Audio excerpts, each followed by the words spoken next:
नमस्कार प्रिय मित्रों, एक बार आपका फिर से स्वागत है हमारे चैनल में। मैं आशा करती हूँ आप लोग बहुत अच्छे होंगे। तो दोस्तों, आज की कहानी को शुरू करते हैं। आप सभी से निवेदन है, आप इस कहानी को अंत तक पूरा सुनिए, क्योंकि कहानी बहुत ही प्रेरणादायक और ज्ञानवर्धक है। दोस्तों, बुढ़ापे में ये 4 बातें जरूर याद रखना। अगर हम इस समय जवान हैं तो एक ना एक दिन बुढ़ापा भी आएगा। अगर हम अमीर हैं फिर भी बुढ़ापा आएगा, गरीब हैं फिर भी बुढ़ापा आएगा, चाहे बुद्धिमान हैं या मूर्ख, एक ना एक दिन सभी को बुढ़ापा आएगा ही आएगा। इसलिए दोस्तों, बुढ़ापे में वह कौन सी 4 बातें हैं जो हम सभी को याद रखनी चाहिए। अगर हम इन 4 बातों को याद रखेंगे तो बुढ़ापे के समय हमें कोई दुख तकलीफ नहीं आएगी। तो चलिए दोस्तों, जानते हैं कि वह 4 कौन सी बातें हैं जो हमें याद रखना चाहिए। इन 4 बातों को हम एक कहानी के माध्यम से समझते हैं। दोस्तों, बहुत समय पहले की बात है कि किसी गांव में एक व्यक्ति रहा करता था। वह व्यक्ति बहुत ज्यादा अमीर था।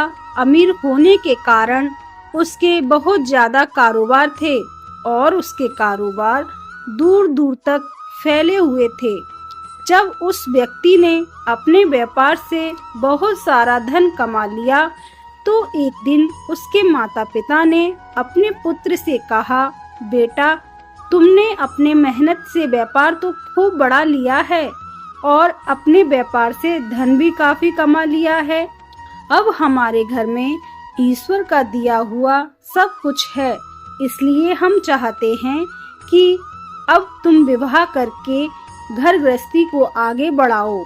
अब तुम्हारी विवाह योग्य उम्र भी हो चुकी है, तो इसलिए अब तुम्हें विवाह कर लेना चाहिए। अपने माता पिता की यह बात सुनकर वह लड़का कहने लगा कि अभी तो मुझे और ज्यादा पैसा कमाना है, अपनी जिंदगी में मुझे और ज्यादा सफलता हासिल करनी है और आप चाहते हैं कि मैं विवाह करके घर गृहस्थी में उलझ जाऊं। नहीं पिताजी, अभी मुझे विवाह नहीं करना है। वो लड़का पिताजी से कहने लगा, पिताजी, अभी मेरा विवाह करना बिल्कुल भी उचित नहीं है। मैंने जो सपने देखे हैं उसे मैं पूरा कर लूं, उसके बाद ही विवाह के बारे में सोचूंगा।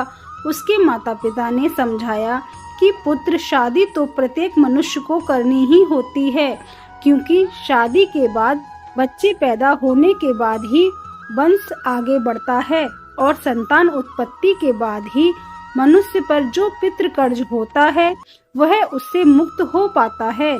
लेकिन बहुत सारे मनुष्य सोचते हैं, अगर हमने शादी कर ली हमारे ऊपर जिम्मेदारियां बढ़ जाएंगी, खर्च बढ़ जाएंगे, हमारी आजादी समाप्त हो जाएगी, आने वाली लड़की हमारे ऊपर बोझ बन जाएगी। तो ऐसा नहीं है, शादी हमारी जिंदगी की जरूरत है और हमारी पत्नी हमेशा हमारे साथ रहती है। जैसे शरीर को चलाने के लिए भोजन की आवश्यकता पड़ती है, जैसे भोजन करना हमारी जिंदगी के लिए आवश्यक है, उसी प्रकार शादी करना भी हमारे लिए बहुत जरूरी है, क्योंकि एक पत्नी ही होती है जो हमारे सुख दुख में हर विपत्ति के समय हमारे साथ खड़ी रहती है। लड़के ने जब अपने माता पिता की इन बातों को सुना तो वह कहने लगा कि आप जो कह रहे हैं वह ठीक है, आप मेरे लिए कोई अच्छी सी लड़की तलाश करिए। जब आपको कोई संस्कारी लड़की मिल जाए तो आप मुझे बता देना, मैं आपकी पसंद की लड़की के साथ ही विवाह कर लूँगा। अपने पुत्र की यह बात सुनकर उसके माता पिता अत्यंत प्रसन्न हुए और अगले दिन ही अपने पुत्र के लिए पास के ही गांव में लड़की पसंद करने चले गए। जब लड़की पसंद आ गई तो उन्होंने तुरंत पंडित जी को बुलाया और शादी का दिन तय कर लिया। रिश्ता पक्का करने के बाद लड़की के माता पिता अपनी पुत्री के विवाह की तैयारी करने लगे। कुछ दिन बाद ही शादी का दिन नजदीक आ गया उस लड़के के घर पर दूर दूर से नाते रिश्तेदार आने लग गए। लड़के के माता पिता ने खूब धूमधाम से अपने पुत्र का विवाह किया और एक नई बहू को लेकर अपने घर में आ गए। सुंदर और संस्कारी पत्नी पाकर लड़का बहुत प्रसन्न हुआ। साथ ही लड़के के माता पिता भी बहुत खुश थे। इस प्रकार अपने पुत्र और बहू के साथ वह दंपति अपना जीवन गुजारने लगे। धीरे धीरे समय बीतने लगा और समय बीतने के साथ जो लड़के के माता पिता थे उनकी उम्र ढलने लगी। समय के साथ वे दोनों बूढ़े होने लगे। फिर लड़की के माता पिता ने अपने लड़के और बहू को पास बुलाया और उनसे कहने लगे, बेटा आज जो बातें हम तुम्हें बताएंगे वह बातें तुम्हारी जिंदगी में हमेशा काम आएंगी, इसलिए इन बातों को बड़े ध्यान से सुनना। और ऐसा कहकर उन्होंने बताना शुरू किया कि तुम्हारे सामने जीवन में कैसी भी परिस्थिति आए, हमारी इन बातों को कभी मत भूलना। तुम दोनों एक दूसरे के साथ सदैव रहना और किसी भी परिस्थिति में एक दूसरे के साथ कभी विश्वासघात मत करना। कोई ऐसा कार्य मत करना जिससे दूसरों को तकलीफ पहुंचे और आप लोगों से जितना भी हो सके सदा दूसरों को मदद करते रहना, क्योंकि मदद करने से कभी कोई इंसान गरीब नहीं होता, बल्कि जो मदद करता है वह और ऊंचाइयों पर पहुंचता है। जब उस लड़के ने और उसकी पत्नी ने सास ससुर की इन बातों को सुना तो वे दोनों कहने लगे कि आप लोग चिंता ना करें, हम आपके बताए हुए मार्ग पर ही चलेंगे और हम दोनों पति पत्नी आपके सिद्धांतों पर ही चलते हुए अपना जीवन व्यतीत करेंगे और आपको कोई शिकायत का मौका नहीं देंगे। तो दोस्तों, इस प्रकार वे सभी लोग मिलजुल कर अपना जीवन व्यतीत करने लगे। धीरे धीरे समय बीतता चला गया। वह लड़का और ज्यादा अमीर होता चला गया। समय के साथ उसके माता पिता अब पूरी तरह से बूढ़े हो चुके थे। बाल सफेद हो गए थे, शरीर दुबला पतला हो गया था। लड़के के माता पिता भी बूढ़े होने के कारण सारा दिन तरह तरह की बातें करते रहते थे।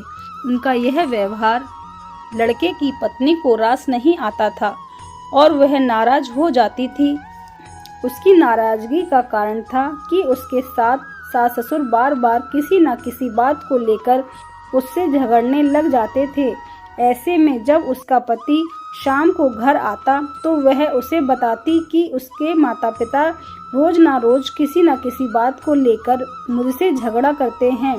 अगर तुम्हारे माता पिता की ऐसी ही हरकत रही तो मैं एक दिन इस घर को छोड़कर अपने पिता के घर चली जाऊंगी। पत्नी की ऐसी बात सुनकर लड़का अपने माता पिता को समझाता है कि आप अपने बहू के साथ ऐसा व्यवहार क्यों करते हैं। तो वह लड़के से कहते हैं, झगड़ा हम नहीं बल्कि तुम्हारी पत्नी करती है, वही हमसे लड़ती है। इस तरह दोनों एक दूसरे पर आरोप प्रत्यारोप लगाते हैं। किसी तरह लड़का दोनों को समझाता है, लेकिन माता पिता तो बूढ़े हो चुके थे। कुछ समय तो उन्हें याद रहता, लेकिन दूसरा दिन लगते ही वह अपने पुत्र की बातों को भूल जाते थे और फिर से वही सब कुछ करने लगते। कुछ दिन जब ऐसा ही चलता रहा तो घर की इन लड़ाई झगड़ों से वह लड़का बहुत परेशान रहने लगा और साथ में उसकी पत्नी भी रोज रोज की लड़ाई झगड़ों से तंग आ चुकी थी। कुछ दिन तो उसने अपनी सास ससुर के इस व्यवहार को बर्दाश्त किया, लेकिन जब उसकी सहन शक्ति जवाब देने लगी तो एक दिन वह लड़की अपने पति और ससुराल को छोड़कर अपने मायके यानी पिता के घर चली आई। जब लड़की के माता पिता ने अपनी पुत्री को अकेला आता हुआ देखा तो लड़की के माता पिता ने पूछा, बेटी क्या बात है, तुम अकेले ही कैसे आ गई और तुम्हारे साथ दामाद जी क्यों नहीं आए। तब उस लड़की ने पूरी घटना अपने माता पिता को सुनाई। लड़की के मुख से यह बातें सुनकर पिता कहने लगे कि इस बारे में तुम्हें दामाद जी से बात करनी चाहिए थी। अपने पिता की यह बात सुनकर वो लड़की कहने लगी कि मैंने उनसे कहा था, उन्हें भी सारी बातें बताई थी, उन्होंने भी अपने माता पिता को समझाया था, लेकिन वह किसी की नहीं सुनते। उनके ऊपर किसी के समझाने का कोई असर नहीं पड़ता। कुछ समय तक तो वह ठीक रहते हैं, फिर वही लड़ाई झगड़ा। इस रोज रोज की लड़ाई झगड़ों से मेरा जीवन नर्क हो गया है और दिन प्रतिदिन मेरी जिंदगी खराब होती जा रही है। आज मैं अपने ससुराल से यह निर्णय करके आई हूँ कि जब तक वे दोनों बूढ़े उस घर में हैं तब तक मैं ससुराल नहीं जाऊंगी और तब तक मैं तुम्हारे पास ही रहूंगी। अपनी पुत्री की यह बात सुनकर उस लड़की के माता पिता ने कहा, बेटी, किसी भी लड़की का अपने पिता के घर में गुजारा नहीं होता। जब तक लड़की का विवाह नहीं होता तब तक उसका माता पिता का घर ही उसका घर होता है, लेकिन जब उसका विवाह हो जाता है तब उसका ससुराल ही उसका असली घर होता है। इसलिए बेटी, जाओ अपने ससुराल में दुख तकलीफ से खेलते हुए अपना जीवन यापन करो। मनुष्य की जिंदगी में तो दुख तकलीफें आती रहती हैं, हमें उनसे घबराना नहीं चाहिए और अपने दुख तकलीफों को झेलते हुए हमें अपनी जिंदगी में आगे बढ़ते रहना चाहिए। और तुम अपने सास ससुर को तो जाने ही दो, वे लोग बूढ़े हो चुके हैं और बूढ़े लोग तो कुछ भी कह सकते हैं, उनकी बातों पर तुम्हें ध्यान नहीं देना चाहिए। वह लड़की कहने लगी कि आपकी बातों से तो मैं सहमत हूँ, लेकिन कहाँ तक बर्दाश्त करूँ। वे लोग मुझसे समय पर भोजन मांगते हैं, समय पर किसी कार्य को करने को कहते हैं और मैं नहीं करती तो मेरी गलती थी।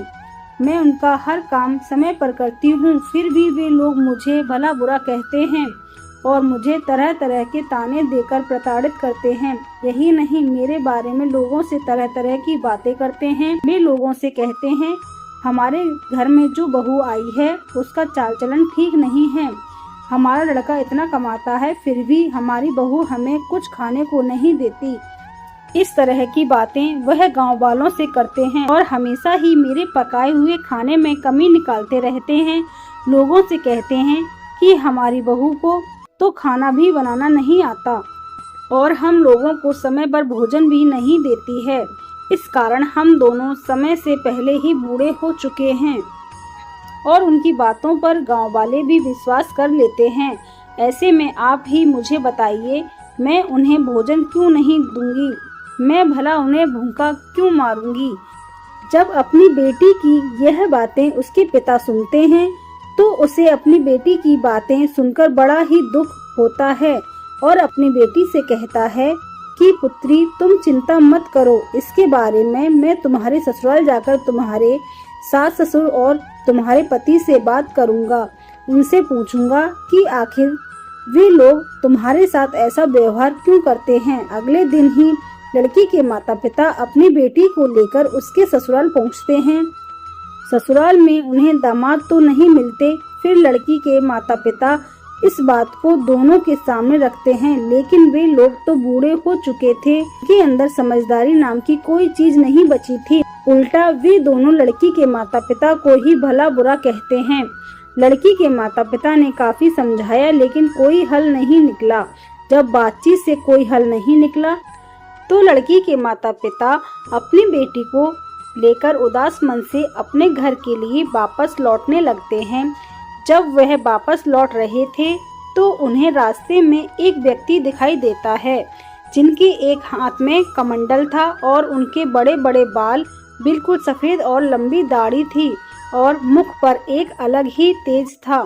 जब लड़की के माता पिता उस व्यक्ति के पास पहुंचते हैं तो उन्हें मालूम पड़ता है कि वह एक सिद्ध सन्यासी है।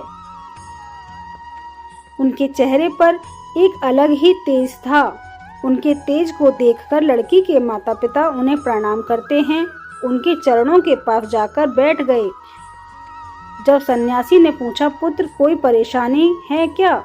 तब लड़की के पिता कहने लगे, हाँ गुरुवर, मैं बहुत परेशानी में हूँ, मुझे कुछ समझ में नहीं आ रहा है कि क्या करना चाहिए। तो साधु कहने लगा, बेटा, तुम्हें जो भी परेशानी है मुझे साफ साफ बता, मैं तुम्हारी परेशानी का कोई न कोई समाधान जरूर कर दूंगा। लड़की का पिता कहने लगा, हे गुरुवर, कुछ साल पहले मैंने अपनी बेटी की शादी बगल के गांव में ही की थी। जिस घर में मैंने अपनी बेटी का रिश्ता किया था वे लोग बहुत ही अमीर थे।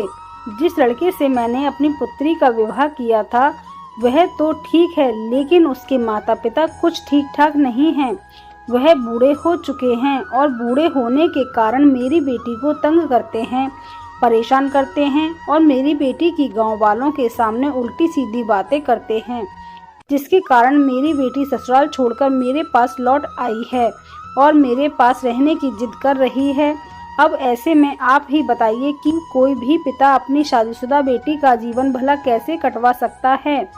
लड़की के पिता की ऐसी बात सुनकर वह सिद्ध सन्यासी कहने लगे कि यदि ऐसी बात है तो मुझे उन लोगों के पास ले चलो, मैं कुछ शिक्षा दूंगा, मैं उन्हें कुछ बातें बताऊंगा। यदि मैंने बताई बातें उनकी समझ में आ गईं और उन्होंने अपने जीवन में उतार ली तो उन बातों से आपकी बेटी भी हमेशा खुश रहेगी और वे लोग भी सदैव प्रसन्न रहेंगे, क्योंकि उन्हें कभी किसी ने नहीं बताया कि बुढ़ापे में यह 4 बातें सदैव याद रखनी चाहिए। इसी कारण से उनकी यह दुर्दशा हो रही है और उसके साथ ही तुम्हारी बेटी और दामाद को भी मुसीबत का सामना करना पड़ रहा है। जब लड़की के माता पिता ने सिद्ध सन्यास की इन बातों को सुना तो वह प्रसन्न हो गए और साधु महाराज को अपने साथ लेकर बेटी के ससुराल की ओर चल दिए। जब सन्यासी उनके घर पहुँचे तो साधु महाराज ने लड़की के माता पिता और उस लड़की को घर के दरवाजे पर रुकने को इशारा किया और स्वयं घर के अंदर प्रवेश कर गए। घर के अंदर दोनों बूढ़े माता पिता बैठे हुए थे। जब लड़के के माता पिता ने साधु महाराज को देखा तो दोनों खड़े हो गए और साधु महाराज को बैठने के लिए आसन दिया। फिर उस लड़के के माता पिता ने सिद्ध सन्यासी से खाने पीने के बारे में पूछा। उस साधु महाराज ने कहा कि मैं आप लोगों के घर पर जी भर के खाऊंगा, लेकिन उससे पहले तुम्हें मेरा एक काम करना पड़ेगा। सन्यासी की बात सुनकर वे दोनों बुजुर्ग व्यक्ति कहने लगे कि आपकी हम सभी बात मानने को तैयार हैं, लेकिन पहले आप भोजन कर लीजिए। सिद्ध सन्यासी ने कहा, नहीं, पहले तुम मेरी बातों को सुनो, उसके बाद ही आप अपने घर का भोजन मुझे करवाना। उसके बाद साधु महाराज कहने लगे कि मैंने सुना है कि आप लोग बूढ़े हो चुके हो और बूढ़े होने के कारण आप अपनी बहू को परेशान करते हो, साथ में आपकी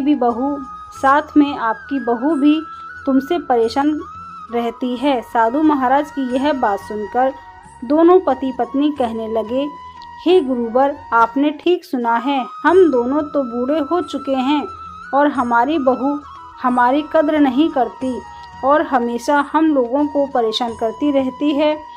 उसे पता नहीं है कि जैसे आज हम बूढ़े हुए हैं वैसे ही कुछ समय बाद उस पर भी बुढ़ापा आएगा, और यह सब जानते हुए भी वो हम दोनों को बहुत ज़्यादा परेशान करती है। तभी साधु महाराज कहते हैं कि तुम चिंता मत करो, मैं तुम्हारी सभी परेशानियों को समाप्त कर दूंगा, लेकिन उसके लिए तुम्हें मेरी 4 बातें माननी होंगी। यदि तुमने यह 4 बातें मेरी मान ली, तुमने अपने जीवन में उतार ली, फिर देखना आपको बुढ़ापा कितने सुख से कटता है। मैं आपको आपकी सुख जीवन के लिए 4 बातें बता रहा हूँ, जिससे आप अपने जीवन में अपनाकर हमेशा खुश रहेंगे और कभी भी आपकी बहू या बेटा आपको परेशान नहीं करेंगे। इतना कहने के बाद उन्होंने बताना शुरू कर दिया। साधु सन्यासी कहने लगे कि सबसे पहली बात है कि आप बोलते समय अपनी बातों पर ध्यान दें, अपनी वाणी पर ध्यान दें, क्योंकि आपकी वाणी में इतनी शक्ति है जो कि आप अपनी वाणी से किसी का भी दिल जीत सकते हैं और आप अपने वाणी से किसी को भी चोट पहुंचा सकते हैं। इसलिए तुम्हें अपनी बातों पर ध्यान देना चाहिए। मान लो अगर आप मुझसे बात कर रहे हैं, मुझसे बात करने का तरीका आपका कैसा है? अगर आपका बात करने का तरीका मुझे ठीक लगेगा तो मैं आपसे जुड़ जाऊंगा। यदि आपका बात करने का तरीका मुझे ठीक नहीं लगेगा तो मैं हमेशा के लिए आप लोगों से जुदा हो जाऊंगा। इसलिए मैं यह बताना चाहता हूँ कि आप अपनी बातों पर ध्यान दें, क्योंकि बोलने से पहले 1000 बार सोच लेना चाहिए कि मैं जो बात बोल रहा हूँ उससे अगले व्यक्ति को क्या नुकसान पहुँचने वाला है। उसी के अनुरूप दूसरों के सामने हमें अपनी बातों को ध्यान में रखना चाहिए। मैं जानता हूँ कि मनुष्य जब बूढ़ा हो जाता है तो इंसान के शरीर में तरह तरह की बीमारियाँ होती हैं। वह बोलता तो ठीक है, लेकिन उन्हें पता ही नहीं चलता है कि मैं क्या बोल रहा हूँ। लेकिन आप अपनी बातों पर हमेशा ध्यान दें, कि हमें लोगों से बातें करते समय अपने शब्दों पर ध्यान देना जरूरी है। दोनों दंपति ने साधु महाराज की इन बातों को सुना तो दोनों कहने लगे, हे गुरुवर, ठीक है, आज से हम दोनों पति पत्नी अपनी बातों पर ध्यान देंगे, लेकिन दूसरी बात कौन सी है? बात है तो वह हमें बताइए। सन्यासी कहते हैं कि उचित समय पर ही हमें कोई वस्तु को मांगना चाहिए। जैसे अगर आपको भूख लगी है और उस समय आपकी बहू खाना बना रही है, यदि उस समय आपने भोजन मांगा तो वह भोजन कहाँ से दे पाएगी? उस समय तो भोजन बनाया जा रहा है। मान लो अगर आपकी बहू किसी समय स्नान कर रही है और उस समय आप किसी वस्तु की मांग कर रहे हैं, किसी सामान को मांग रहे हैं, तो वह उस अवस्था में उस वस्तु को देने के लिए आपके पास तो नहीं आ सकेगी और आप उन बातों को लेकर उससे झगड़ने लगे तो आपका ही व्यवहार ठीक नहीं है। आपको यह समझना होगा कि बुढ़ापे में और जवानी में अंतर होता है। जवानी में हम अपने आप में होते हैं, जवानी में हम जो भी मांगते हैं वही हमें मिलता है, लेकिन बुढ़ापे में हम दूसरों के सहारे हो जाते हैं और दूसरा व्यक्ति पहले अपना काम करेगा और काम समाप्त होने के बाद वह उस वस्तु को हमारे पास लेकर आएगा। इसलिए हमें सब्र बनाए रखना चाहिए। ऐसा नहीं कि हमने अपने जवान से किसी बात को निकाला और तत्काल वह हमारे सामने आ जाए, यह कभी नहीं हो सकता। और यह भी ध्यान रखें कि अगर बहू कहीं पर गई हुई है या किसी काम में व्यस्त है और आप लोगों की आवाज़ उसके कानों में नहीं पड़ रही है और ऐसे में आप अपनी बहू से किसी वस्तु की मांग कर रहे हैं, तो उस समय आपके पास उस वस्तु को कैसे पहुंचाएगी? या उसकी तबीयत खराब है और उसकी तबीयत इतनी ज़्यादा खराब है कि वह बिस्तर से उठ नहीं सकती और ऐसे में आप किसी वस्तु को अपनी बहू से मांगते हैं, तो ऐसी स्थिति में वह उस वस्तु को आप लोगों के पास कैसे लेकर आएगी? और आप लोग इन बातों को लेकर अपनी बहू से नाराज हो कि आपकी बहू तो आपकी बातों को सुनती ही नहीं। यह गलत बात है। आप लोगों को देखना चाहिए कि आपकी बहू आपकी आवाज़ को सुन पा रही है या नहीं, और जिस समय आप किसी वस्तु की मांग कर रहे हैं उस समय आपकी बहू कहाँ पर है और जो भी सामग्री आप उनसे मांग रहे हैं तो क्या वह सामग्री आपके घर में उपलब्ध है भी या नहीं। दूसरी बात, यह सुनकर वे दोनों बुजुर्ग व्यक्ति कहने लगे कि हे गुरुवर, हम लोग समझ चुके हैं कि हम लोग कितने गलत थे। तभी वह सन्यासी कहते हैं कि अभी मेरी बात समाप्त नहीं हुई है, अब मेरी तीसरी भी बात सुन लो। सन्यासी ने कहते हैं कि खाना बिगड़ जाने पर चिढ़ना नहीं चाहिए। मान लो आपकी बहू खाना बना रही है और उसका ध्यान कहीं और चला गया, क्योंकि घर में खूब सारे काम होते हैं। ऐसे में खाना बनाते समय नमक कम या ज़्यादा हो गया, मिर्च कम या ज़्यादा हो गई या रोटी जल गई और उसने वह भोजन आपके सामने परोस दिया। आपने जैसे ही उस भोजन को चखा और भोजन चख कर ही आपका मुंह बनने लगे और कहने लग गए कि भोजन में तो स्वाद ही नहीं है, और तरह तरह की कमी निकालने लग गई कि भोजन में यह कमी है, वो कमी है, सब्जी ऐसी नहीं बनी, वैसी नहीं बनी। आपको ध्यान रखना चाहिए कि आप लोग भी एक दिन नौजवान थे, आप लोगों से भी भोजन बिगड़ जाता था, तो क्या आपके माता पिता भी आपके साथ ऐसा ही व्यवहार करते थे? मान लो अगर करते भी थे तो आपको उस समय कैसा लगता था? बुरा लगता था क्या? आपके माता पिता आपसे ऐसी बातें कह रहे हैं कि आपको भोजन बनाना नहीं आता, इसमें यह सामग्री कम है। बस सामग्री कम है, चाहे कोई स्त्री है या कोई पुरुष, उससे गलतियां हो जाती हैं। भोजन बनाने में थोड़ी बहुत गलती भी हो जाती है, तो हमें उस पर चिल्लाना नहीं चाहिए और अपनी बहू को बतानी चाहिए कि बेटी देखो यह कमी है, आगे से ध्यान रखना, अगली बार इस तरह की गलती को दोबारा मत दोहराना। यदि बात आप उससे प्यार से कहिए, ऐसा सुनने से वह प्रसन्न रहेगी और कहेगी कि हमारे सास ससुर बहुत अच्छे हैं और हमें समझा रहे हैं, लेकिन आप लोग तो हमेशा उसके खाने से नई कमियां ढूंढते रहते हो और बताते हो कि इस चीज़ की कमी है, उस चीज़ की कमी है, इससे उसे भी तकलीफ होती है और आप लोग भी हमेशा छेड़ते रहते हो। आपके ऐसा करने से घर में कलह बनता है, इसलिए आगे से ध्यान रखना कि भोजन यदि बिगड़ भी जाए तो आपको सह लेना है और प्यार से बहू को बता देना है, ऐसे में बहू भी खुश हो जाएगी। सन्यासी की यह सारी बातें सुनकर वे दोनों पति पत्नी खुश हो जाते हैं और कहते हैं, हे गुरुवर, इन तीनों बातों को तो हम अच्छे से समझ गए हैं, लेकिन वह चौथी बात क्या है जिससे आप हमें बताना चाहते हैं? कृपया वह चौथी बात भी हमें बताइए। तब सन्यासी कहते हैं, थोड़ा धीरज रखो, मैं चौथी बात भी बताऊंगा। और फिर उसके बाद वह कहते हैं कि वह चौथी बात है कि अपने परिवार के हालातों के बारे में कभी दूसरों को नहीं बताना चाहिए। जैसे आपके परिवार में पैसे की कमी है, आपके परिवार में लड़ाई झगड़े होते हैं, या आपकी बहू अच्छी नहीं है, या वह खाना अच्छे से नहीं बनाती है, या वह आपका कहना नहीं मानती है, या फिर घर परिवार में किसी भी प्रकार की कोई भी समस्या है, उसे आप दूसरे लोगों को बता देते हैं। क्योंकि बाहर वालों को जब अपने घर की समस्या बताते हो तो उस समय तो वह लोग दिखावे के लिए हमारे साथ हमदर्दी का नाटक करते हैं, लेकिन तुम्हारे जाते ही वह तुम्हारी कही हुई बातों को तुम्हारे बहू या बेटे से कहते हैं।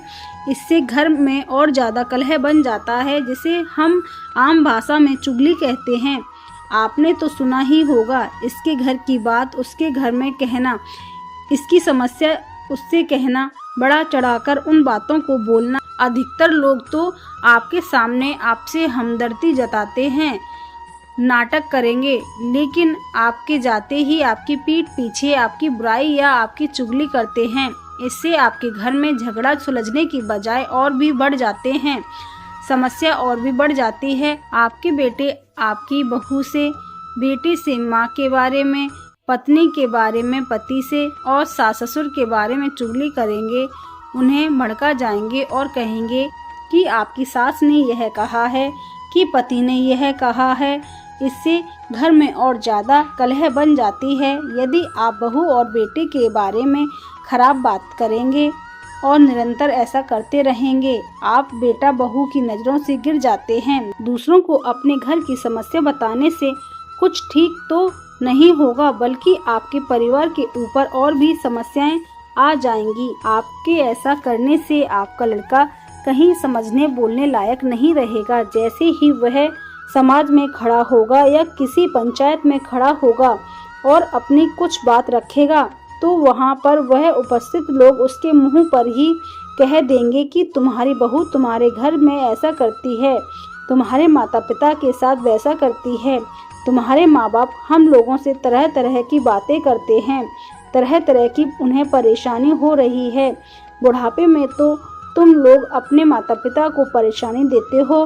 पहले अपने घर की समस्या को हल करो, उसके बाद ही दूसरों के मामले सुलझाओ। इसलिए ध्यान रहे कि आपके घर में कोई भी समस्या हो, उसे बाहर के लोगों के साथ कभी साझा मत करो, नहीं तो वे लोग उस मौके का फायदा उठाकर आपके घर को बर्बाद कर देंगे, जिसके कारण आप लोग हमेशा ही दुखी रहेंगे। जब दोनों पति पत्नी उस सिद्ध सन्यासी की बात सुनते हैं तो कहते हैं कि हे गुरुवर, हम लोगों से बहुत बड़ी भूल हो गई है।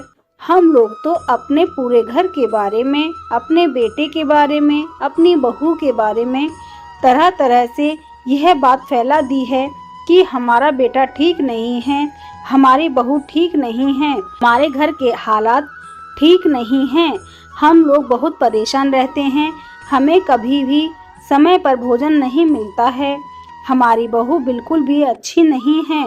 इन बातों को तो हमने पूरे गांव में फैला दी है। तभी सन्यासी कहने लगे, इसलिए तो मैं आपको समझा रहा हूँ, अगर आप लोग घर की बातों को पूरे गांव में फैलाओगे तो एक ना एक दिन तुम्हारे ऊपर वह परिस्थितियाँ आ जाएंगी जिसके कारण आप दुखी रहेंगे। इसलिए आज से मेरा कहना मानो, अपने घर की बातों को कभी बाहर के लोगों को दूसरे के सामने साझा मत करना।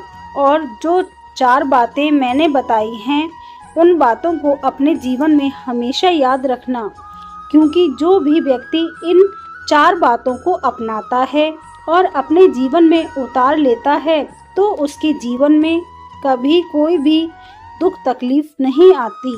वह हमेशा अपनी जिंदगी में खुश रहते हैं और उसके घर में सुख शांति बनी रहती है, जिसके कारण उसके परिवार पर कोई विपत्ति नहीं आती। पीछे से यह बातें उनके बेटा और बहू सुन रहे थे।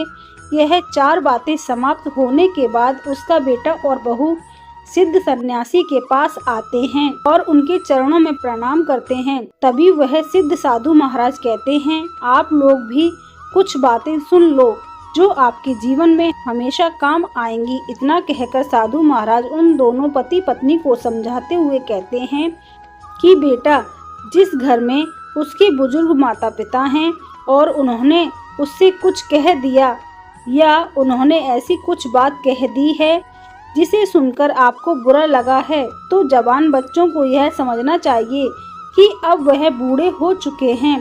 बूढ़े होने के कारण उनकी जुबान फिसल जाती है और जवानी के अपेक्षा में दिमाग तो कम चलता है और उन्हें खुद पता नहीं होता कि वह क्या बोल रहे हैं और क्या कह रहे हैं। इनकी इन बातों को लेकर कभी इतना चिंता नहीं करना और ध्यान देनी चाहिए कि यह बूढ़े लोग हैं, यह कुछ भी बोल सकते हैं। ऐसी छोटी छोटी बातों से वह हमेशा खुद परेशान रहते हैं और साथ में उनकी पत्नी भी परेशान रहती है और उसके परिवार वाले भी परेशान रहते हैं, क्योंकि बुढ़ापे में कोई भी इंसान कोई भी बात बोल सकता है और कहीं भी जा सकता है और उसे खुद पता नहीं होता है कि मैं क्या बोल रहा हूँ और क्या कह रहा हूँ। दूसरी बात, आप मान लो कि आपके माता पिता आपसे कोई बुरी बात कहते हैं, आपको मार देते हैं या फिर दिल पर कोई ठेस पहुंचाने वाली बात करते हैं या आपसे झगड़ा करने लग गए हैं या फिर आपकी पत्नी से कुछ कह दिया है कि भोजन ठीक नहीं बना है, तो इस पर आप लोगों को छेड़ना नहीं है, बल्कि उनकी बातों को सुन लेना है। उनकी बातों पर आपको गौर करना है। अगर हमारी किसी गलती की वजह से हमें भोजन बनाने में कोई कमी हुई है तो पहले आपको उसे सुधारना है। अगर भोजन बनाने में कोई कमी नहीं हुई है तो उनकी बातों को सुनकर चुप हो जाना है, क्योंकि बुढ़ापे के समय वह कुछ भी बोल सकते हैं और ऐसा भी नहीं है कि बुढ़ापे में वह हमेशा गलत बात ही बोलेंगे। अगर आप लोग कोई गलत कार्य करते हो तो वह जरूर रोकेंगे, क्योंकि आप लोगों से ज़्यादा वे लोग जिंदगी जी चुके हैं।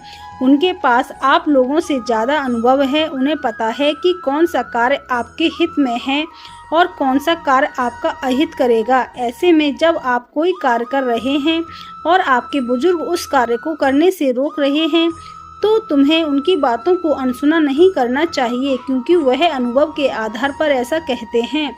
उन्हें पता है क्या करने से आपका फायदा होगा और क्या करने से आप पर मुसीबत आ पड़ जाएगी, आपकी दुर्दशा ना हो, इसलिए वह मना करते हैं। बहू और बेटे को भी यह समझना चाहिए कि किसी के पिता बुढ़ापे के समय में कुछ भी कह सकते हैं। हमें उनकी बातों को बुरा नहीं मानना चाहिए, क्योंकि बूढ़े व्यक्ति की बुद्धि में और छोटे बच्चों की बुद्धि में ज़्यादा अंतर नहीं होता है। वह हमेशा कुछ भी कह सकते हैं। कहा जाता है कि बुढ़ापा बालपन का दूसरा रूप है, तो इसलिए अगर वह हमें डराते हैं या हमें गाली भी देते हैं तो हमें सह लेना चाहिए और उनसे झगड़ना नहीं चाहिए, नहीं तो हमारी ज़िंदगी में परेशानियां बढ़ जाती हैं।